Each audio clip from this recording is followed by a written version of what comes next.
Man, look.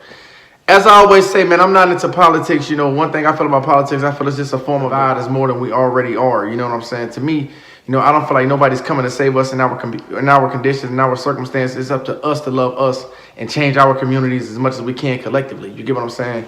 Politically or politics, and it seems as though it's just a more of a way to divide us. This guy believe that guy believe that, and then they divide. Even more, and it's no building amongst each other. That's just my personal opinion. But when you see Joe Biden, man, this man say he's going to take $30 million and invest it in crack pipes. He's going to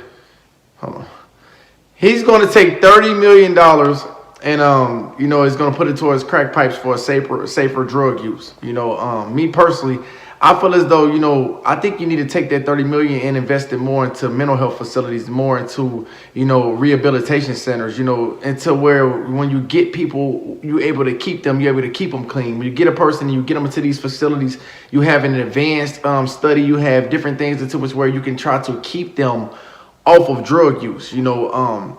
In my opinion, I believe we need to focus more on the rehabilitation than making it safer for them to use the drugs. How do you give drug dealers so much time? They never see their children. They're not even able to see their children graduate. You're giving these guys so much time, taking away from their families and loved ones, and rightfully so. At the end of the day, drugs is a form of destruction in many ways, but it's kind of hard for me to say, okay, you're giving these drug dealers all this time, but you're going to invest $30 million for the drug users. Listen to that. Let that sink in. You're going to give the drug dealers so much time they can't stand it. They don't be able to see their kids graduate, so on and so forth. But you're going to make it safer for the drug users. I mean, to me, that's kind of crazy. But to talk to Joe Biden or Joe Biden supporters or whatever, Joe Biden, whatever happened to the student loans, forgiveness? I think it's many other places that you could have invested that $30 million, or at least, try the student loan forgiveness. All these people that's so far behind in their student loans and they trying to, get ahead in life while still being in debt, tens of thousands of dollars. You got so many people right now. We're still in the pandemic, man. There's so many people still catching C-19. Whatever happened to stimulus checks? Whatever happened to student loan forgiveness? Whatever happened to these things that you promised a lot of these people that they're not seeing? But you're worried about investing $30 million into conditions that, means very little, because you're going to make it safer for them to take the drugs versus working on their mental health, versus working on their rehabilitation, working on things that truly matters to get them off the drugs. We're not trying to make you take the drugs in a better form. If I'm not mistaken, that's what I'm reading.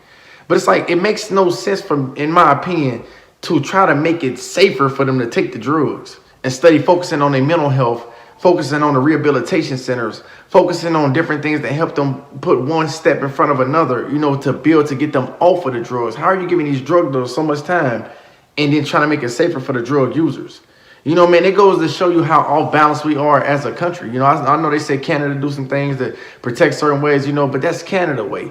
We have our own flaws in our communities that we need to focus on these guys that on the ground level. You get what I'm saying? To me, this is going to further prove that, they want drugs in the streets. If you're going to ask me, they really want to keep the drugs in the streets. They just want to make it safer so many people are not ODing. This show